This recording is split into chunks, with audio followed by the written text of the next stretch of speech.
Welcome, welcome, welcome to the Marnice Live Talk Show.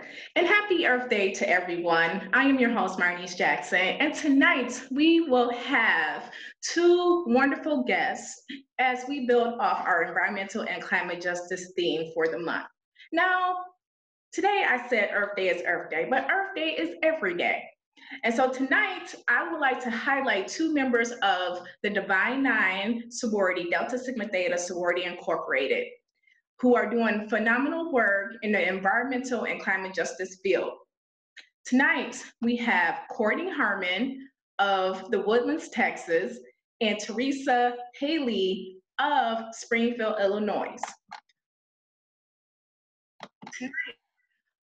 Welcome, welcome, welcome.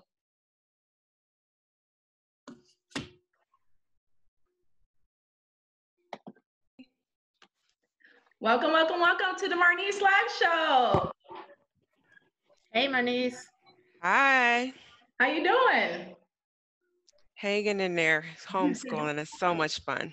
Oh, wow. But I heard Deltas can do everything, right? We can. Yeah.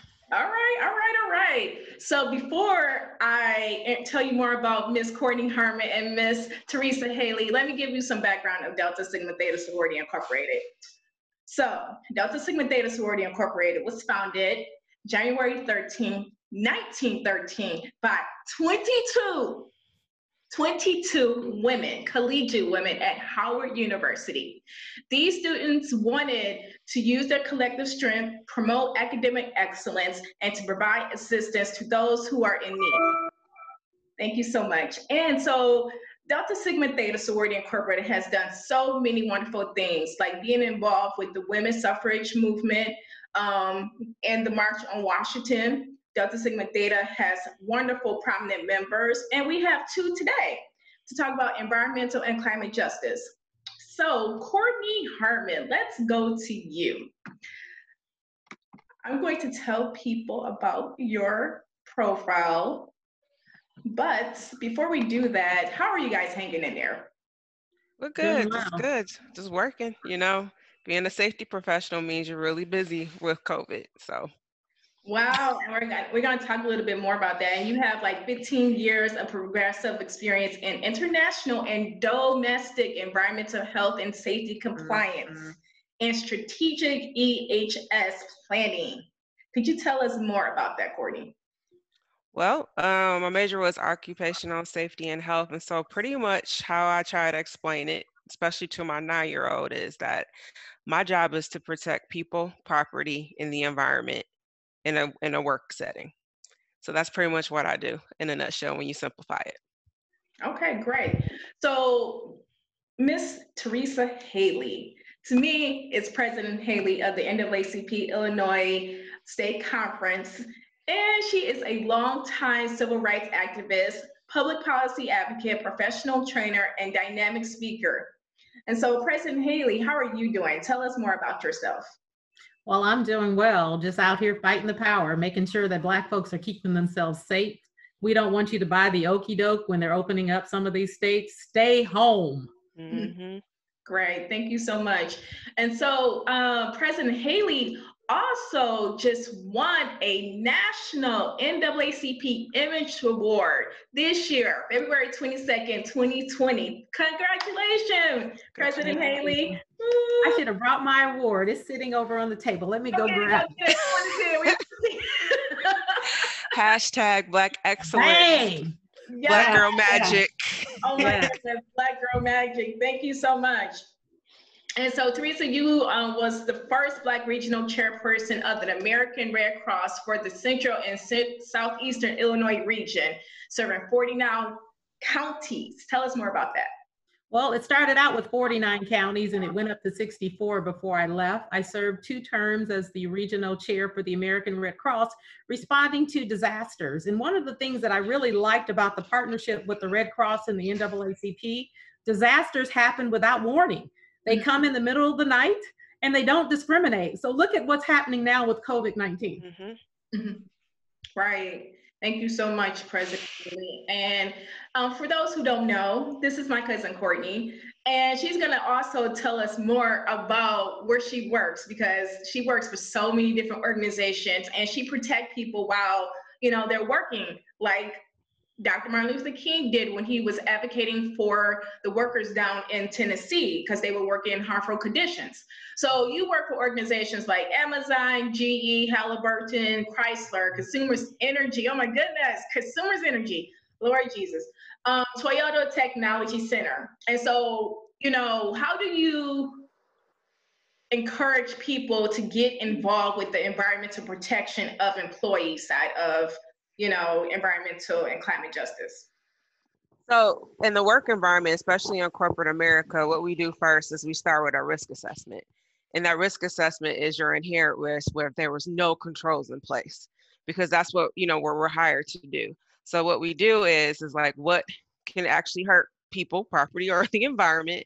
What do we need to do to protect them? And then we put that the corrective actions in place before we actually bring somebody into a work environment. So most Fortune 500 companies are very responsible. You know, when you talk about our regulations, like from the EPA or even OSHA, they're so antiquated and old that we can't rely on them. We have to rely on the profession. We have to rely on our consistent standards, and they're way more stringent than what we're actually, what the government won't like cite you for. So with most companies, we have our own internal standards where it's way more stringent, and then we have to train our employees to whatever they're exposed to or potentially could be exposed to. And we use our what we call hierarchy of controls to make sure folks either we eliminate the hazard where it doesn't even exist anymore after that risk assessment. We do engineering controls where we make sure that there's something that will shield them from the hazard, or we will substitute out a more, like if we find a chemical that's really bad, we try to find a more eco-friendly chemical to replace it with. And then if we can't do that, then we rely on administrative controls or training or some type of signage. So we have all these different layers of defenses for our employees, and we train them on them. This is every single company I work for, to make sure that their exposure is very limited or none. So thanks so much for also mentioning the EPA. It's funny how in the workplace, you guys notice that you can't rely on the EPA, the Environmental Protection Agency, who is supposed to protect us from environmental hazards. And so President Haley, could you tell us more about your work in the environmental and climate justice field? Well, I want to thank Courtney first, because I just wrote down a couple of notes. I'm asthmatic. I work for state government. We have a lot of sick buildings. As a matter of fact, the building I work in now, they're doing asbestos removal, and they still have people in there with mold, dust, and all kinds of other issues. And it gave me major problems. So the stay-at-home order is working for me. I can breathe better. I'm a lot healthier. But going back and dealing with EPA, one of the things that we've done here in Springfield and statewide, we have the Pillsbury plant here. If you remember when you were growing up, Pillsbury made the cupcakes and all of that, and they would give us free cakes and things of that sort. Well, it's been closed down for many, many years. It has a lot of live asbestos around it. It has bats living in it. It has old towers. So we've met with EPA on several occasions to see what we can do to get this old building torn down. The owners just got out of prison because they were taking some of the scrap metal in that building with live asbestos and selling it over to companies in Indiana. And of course, it was poor Black folks that they were using that scrap metal to redo their homes. And we know that they were infecting and causing people problems. You think coronavirus is a problem right now? This has been going on for a long time, especially in the Black community. So we've been fighting not only against the Pillsbury plant, but in the state of Illinois, we have ash ponds. And ash ponds are these stacked towers that you see with these coal companies providing the energy, the heat for us. And we see these stack towers and you see that smoke coming out. Well, that smoke, those towers have to land somewhere, and that ash usually lands in a pond. And as traffic is going by and the wind picks up, that ash flies across the interstate and into people's yards and into people's homes, causing them to have other respiratory problems such as asthma, allergies, and some of the other things. And so we've had to fight with EPA on some of the standards for that pollution. And we filed a lawsuit against the city of Springfield, and we're in negotiations right now to see what type of outcome do we really want. People in our community throughout the state of Illinois, they're getting ill and they don't even know where it's coming from. Yep. Wow. So we talk about those antiquated like regulations, like all those should be air permitting. Like for that's like a Title V air permit, which is very extensive and very difficult to do and get approved, but it's still not enough because you got to make sure you have those engineering controls so it's not getting out into the surrounding area. So that's, it's a twofold there. Like EPA is responsible, also that company is responsible for not doing more. Absolutely. So just to piggyback off that question, why wouldn't the company take responsibility if the EPA isn't? And so you got to think about like what level of company it is, like because again, you got to think about like if it's more of a mom and pop shop, you're not going to get that because they don't know. But and they're big companies like Amazon, like big companies like Halliburton, an oil company, why wouldn't they not? No, we do. Okay. So it's like that's completely different because for a larger company, especially if you are, have shareholders, there's a thing called a sustainability report that you have to review every single quarter. And within that sustainability report, you're talking about what you're doing well and what you're doing bad around making sure that folks environmentally friendly, like what products are you using, all these things to make sure that you are being socially conscious and aware, because actually that's a financial metric now.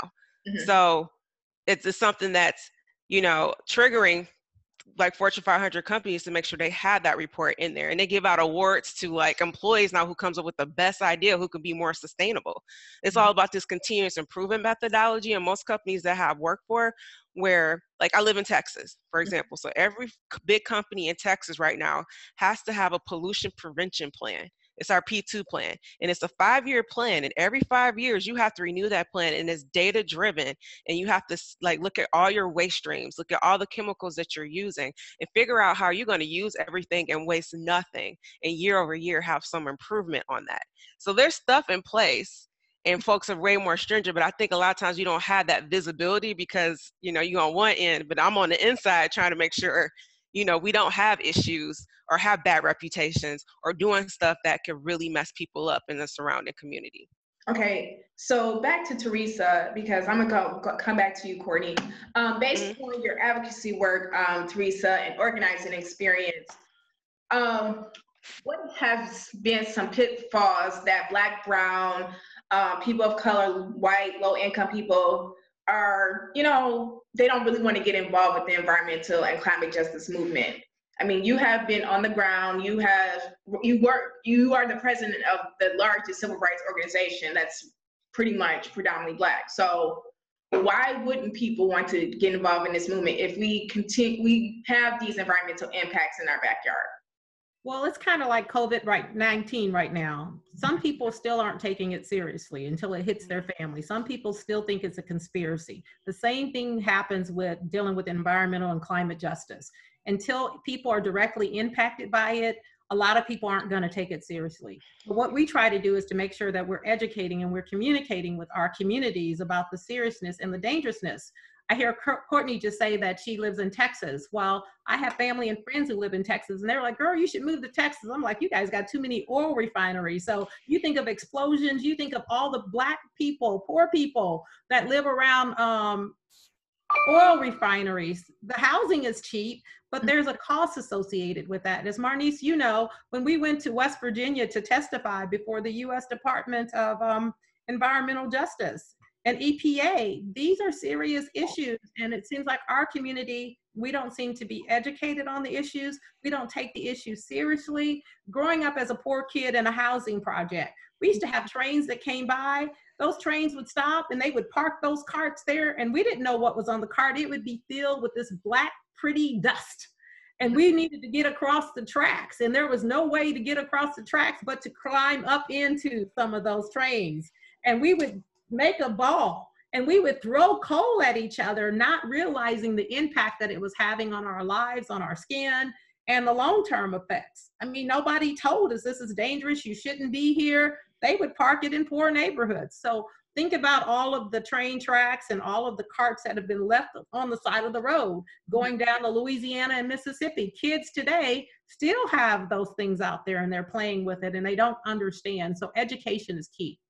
All right, thank you so much, President Haley. Courtney, so what are some pros and cons to reassuring that the environmental health and safety of like employees is a part of the environmental and climate justice movement? Because you really don't hear that much about it, like since, you know, Dr. King, or you may hear about it now, you know, with Flint water crisis, because, you know, the returning citizens or inmates, they had to ingest, you know, the dirty water, and then you have COVID now. But then also you think about the employees who actually work there.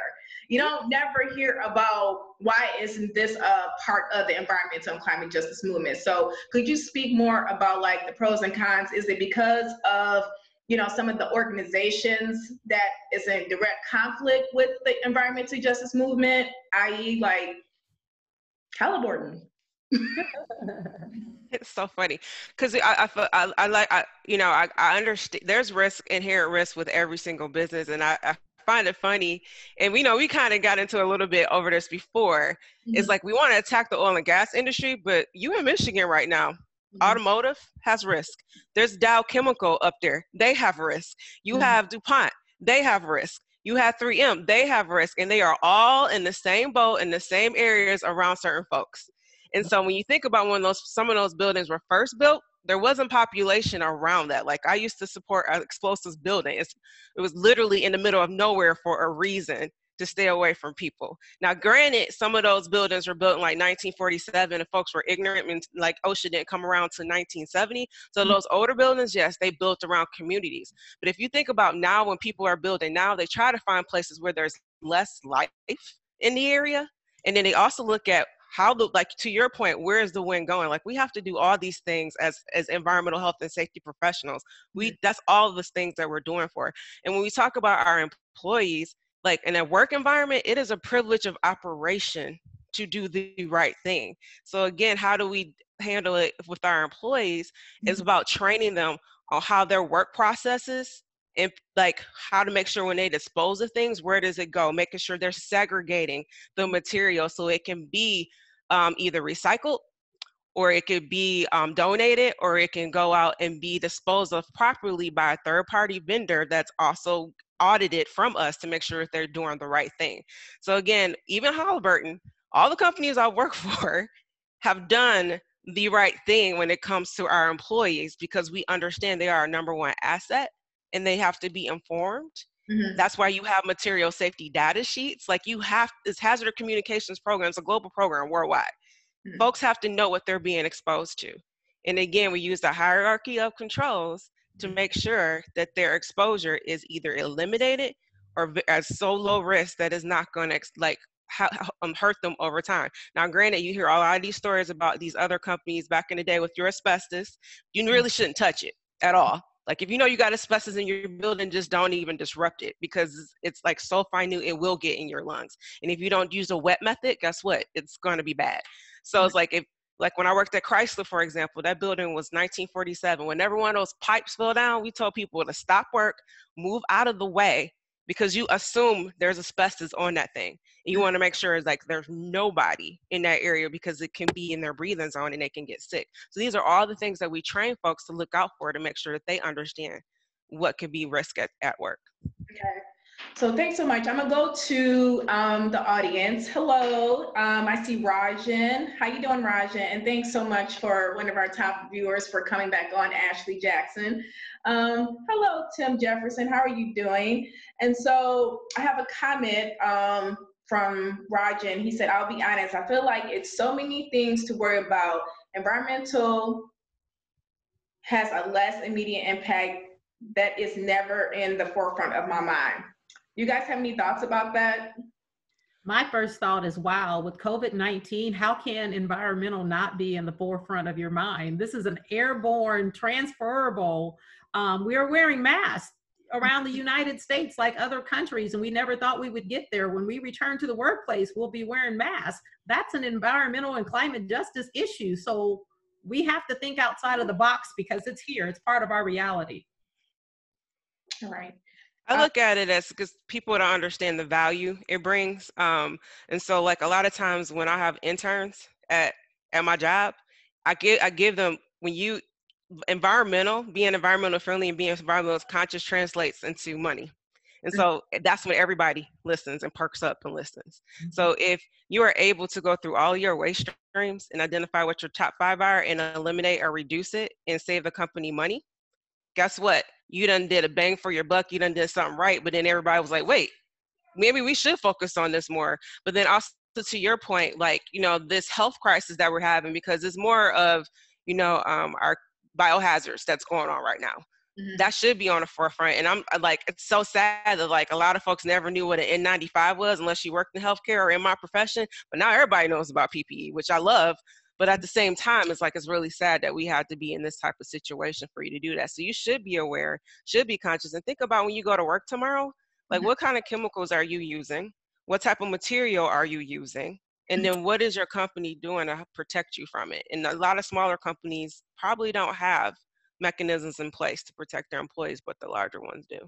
So start questioning that. So Courtney, to go back to the question about like how can this area of environmental safety and in your employment be a part of the larger environmental movement, even if it may be a conflict with the environmental movement of where you work? I mean, I feel that there is value, but what would you do to reassure environmental activists, advocates, organizers that like, hey, we need to be talking about these employees as well as, the other environmental part that we are a part of, right? Outside, inside, where we work is huge. So could you expand a little bit more on that? I mean, when you talk about environmental, there's 3 medias: air, water, waste. Okay. And so from that, so it goes from twofold. Like my job, my main focus is when I walk into a building or I walk into a process or I walk into a new company, I'm looking at those 3 medias and I'm trying to make sure and understand, like, how are we, first of all, going to impact the people that are actually handling every day, but then how is it going to impact our surrounding communities? So I'm outside taking samples of stormwater to make sure that, and then I'm outside making sure that our second things don't, like, say for instance, even when I worked at Michigan State, we had an oil spill from a truck. I had to make sure that we put some covers down really fast to make sure none of that got into the water, to the river. That's what we do. This is what environmental health and safety people do. We make sure that, or we be very proactive to prevent things from happening in the first place. That is our job. And so that's how I can reassure activists. If you really dive deep and look at, a lot of these companies, look at how many environmental health and safety professionals do they have on staff and consultants. Like, we put a lot of money towards to make sure that we are being responsible, being more stringent than what the law is requiring us to do, because it's the right thing to do. It's like everybody understands that. And you think about a lot of these processes were built like in 1900. And then when you talk about oil and gas, consumers have a lot of fault in that too, because our hair products, our phones, this computer you're on, the material that we have, the plastic, all of it is made from oil. So as consumers, we got to start minimizing our usage too, and also start focusing on alternative means of energy. Mm-hmm. So it's like a twofold thing going on here. Yeah, we got the big bad oil company, but guess what? We rely on oil. So we got to do something about that. But at the same time, we got all these layers. Like, I'm in here to be proactive to make sure things don't happen. Mm-hmm. And then now that we know we have new technology, what are we doing to reduce the old processes and introduce something new that's greener? And that's what I see happening year over year, where new companies are coming up with new chemicals to replace chemicals that people are using in a work environment. Mm-hmm. You know, we're eliminating processes altogether. And so that's how I can reassure folks, because I know I'm a part of that every single day to make sure we are finding new ways to be great.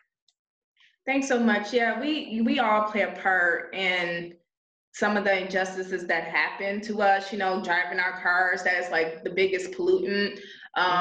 Also, just not being energy efficient and doing those measures of just turning off our lights or getting an energy audit on our home, or just even reducing the amount of food that we take, you know. So thanks so much for that. And President Haley, I have another question for you. So based on your experience, what has been some strategies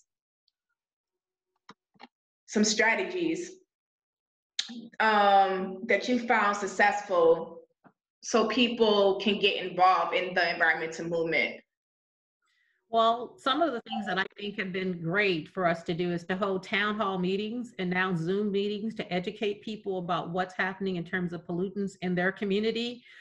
To get young people out, we're talking about food deserts and food gardens and things of that sort, getting our hands dirty for the first time and just enjoying what our forefamilies had to do, our grandparents from the South, growing our own fruits and vegetables. Right now, we're going through a time where people are going through the grocery stores and they're empty. I had a choir meeting tonight and they were talking about ordering their groceries online, and now I'm told that they couldn't pick their groceries up before Sunday, but also getting a lot of telephone calls and emails with substituting items because what they're used to is no longer available. So I think we have to learn how to work smarter instead of harder.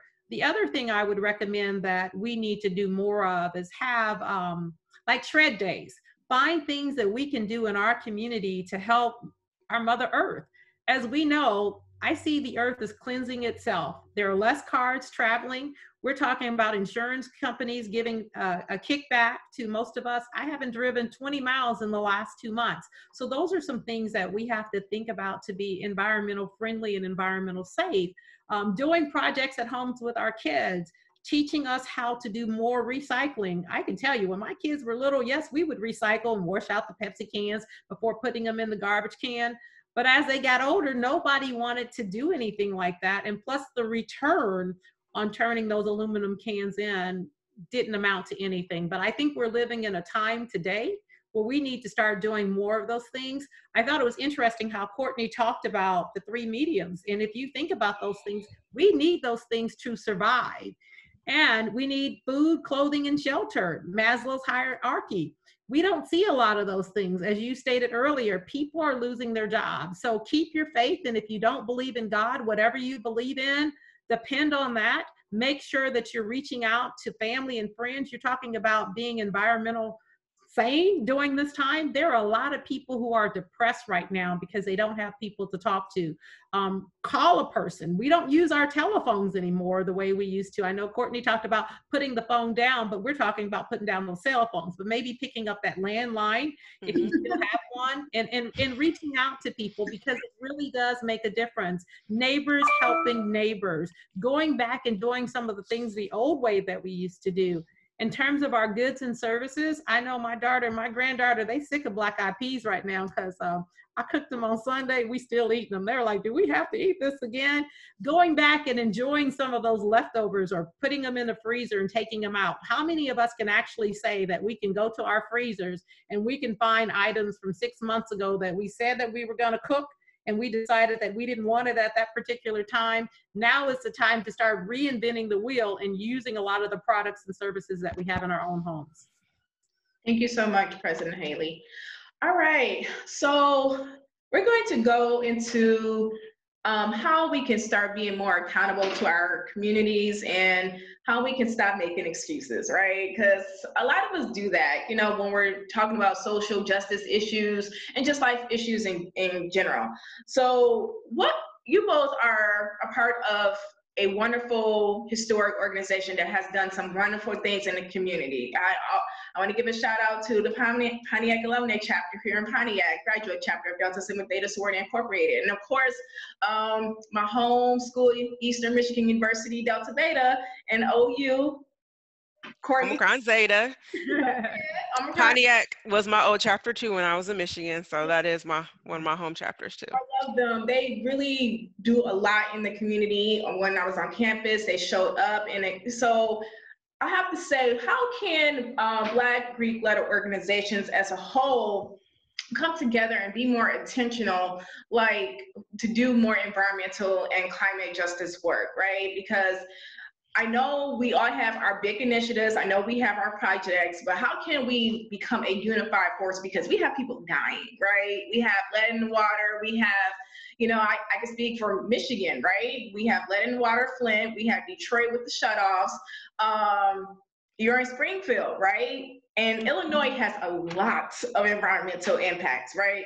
And so I'm just curious, like, how can we make this bigger? Because it's like, it's no point of me having a talk show if I'm an organizer, like, why? We need to do something. So how can we use our individual platforms, as your platform to move some things forward?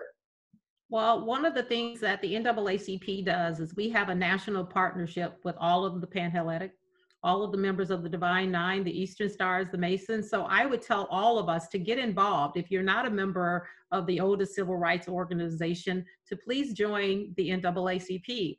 What people have to understand about the NAACP, and we really do take pride in the fact that we're the oldest, the boldest, the most loved, the most hated civil rights organization in the world. Remember, people hated Jesus. So when you're doing something right, people are going to frown on you, but you know, you just keep doing what you're going to do and what you need to do, and God will bless you for that. So I'm asking people to get involved, to volunteer, to find out what needs to happen in their community. I know our Divine Nine, all members of our Divine Nine, we have Adopt the Street program. So we have a street named after us, and we're responsible for keeping that street clean. So that's something simple that we can do, and we can do it with our elementary school kids as well, and our high school kids, to get them engaged in that, to get them engaged into some community gardens. That's another friendly thing that we can do to help the environment. And it doesn't cost a thing for us to come out and get our hands dirty. So I think we should start there and start simple. Thank you so much. So I just wanted to add to that, like to that point of doing things age appropriate and your area appropriate. So like, for example, like if I have my 9-year-old, there's things I can teach him, like Earth Day was just, yesterday. So there's a lot of things that we can teach them about using reusable bags when we go to the grocery store. Even the plastic baggies that we have that we use all the time to like store things, there's actual plastic bags now, you can just rewash them. There's like foil now, reusable foil that you can use to rewash. Like like look at what you're doing in your household that can be reusable, and buy those things that you can reuse and wash every single day. When you're on a college campus, you can think about your surrounding community. You can think about on campus, like, are we polluting our little ponds, on campus? Do we have trash on campus? Like you do a cleanup on campus. But to your point with high school, like high school students have to do community service projects. That's, to help build their resume for college. So those are incentives that incentivize, we can partner with them on things as well. And then as adults, there's a lot of socially conscious things that we can do as well, as far as like riding a bike, going for a walk, like have a walk to work day. I know in Michigan up north it's cold, but we can do that a lot more and more climate friendly environments where we can be outdoors more and do more out things more, and like get people more exposed to the outdoors areas. A lot of Black folks don't hike. We don't go into state parks. Like having that exposure and seeing that beauty, then why wouldn't we want to bring that beauty back into our communities and make it for us? So those are different things that we can do, like tangible things we can do, and you can start small and build up on it. Thank you. And the other thing I wanted to add to that is energy efficiency around our homes. Turning off the lights, shutting the doors, letting down the shades when it's extremely warm outside, but also too, walking in our neighborhoods, You don't necessarily have to have a bike. We need to be physically fit. As a Black community, a lot of us are couch potatoes, or, you know, we're hooked to the internet, or we're hooked to these games that we're watching and playing on our phone. So get outside, do something productive with yourself. Thanks so much for making that connection between environmental and the health impacts, because it is intersectional. As we close, I was wondering if you guys can leave a brief statement, an action step that that you plan to commit yourself to or charge everybody who's watching to do, and then just leave something for everyone. Since we're going through this big pandemic and we're social distancing, could you both leave something positive for the viewers to take home with them? Well, I would start by saying, as you're staying home, we're telling you to stay in, to stay safe. I'm telling you to stay Black. Stay true to who you are as a people. I mean, we can't run out and get our hair done, get our nails done. I've heard all kinds of horror stories for some of these states who want to open back up their states now. People, take this seriously. Don't be the first one to run to the barbershop. There was a story that I read recently where a Black barber opened up his garage and was cutting hair in his garage. 9 of his customers got COVID-19. They tested positive. So these gentlemen took this back home to their families. So we have to think smarter, and so we don't have to work harder. This is serious. This is not a conspiracy. We are losing lives. And people are waiting to see how many of us are going to lose their lives before they decide to open up the rest of the country. So I would say we have to work smarter, not harder. Thank you so much, President Haley. I mean, I would just say, you have to like do what you can control in the day. Like find something that brings you joy and peace every single day, because you have highs and lows. This is like abnormal for everybody. But the key thing is stay home, keep that social distancing. And when we talk about stay home, we talk about stay home with your immediate family. Don't bring your cousins over. Don't bring so-and-so over. It's the folks that you live in the household at that time. And just be smart when you go out. You wear your mask, wash your hands all the time. Don't like think about cross-contamination. Like keep your phone and your keys in your purse. Like don't touch it. But just try to make, where our kids, for example, because it's kind of hitting home with me. I have a senior, that's in high school who's pretty much is disrupted right now. And then I have a 9-year-old. So you kind of make sure you navigate this experience for them where it's not traumatic. Because, everyone has their post something. Like we have our post 9/11. Now they got their post COVID. So how do we make sure that this is not traumatic for them, but also making sure that it's experience and the lesson learned is something that comes out as being resilience. Thank you so much. All right, well, thank you so much, President Haley and Ms. Courtney Harmon, for coming on to the Marnice Live Show. I would love to have you both back in the future, and welcome back, Courtney, in the future to talk about more environmental and climate justice stuff or any other topic, of course.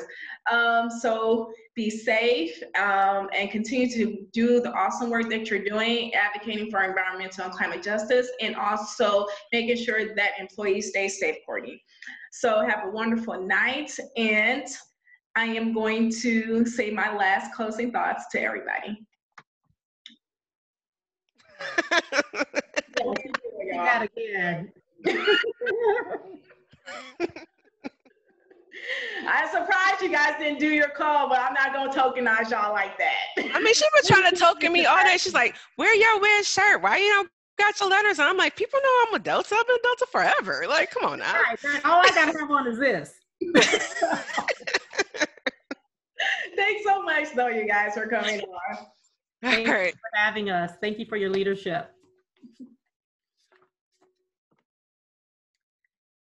So thank you all for coming on to the Marnice Live Show, and continue to come on. We are on Thursday nights at 9 p.m. Eastern Standard Time on Thursdays, and tune in next week. We will be doing a live workout session, and so tune in and get your workout clothes ready. Thank you, and have a wonderful night, and stay safe, and wash your hands.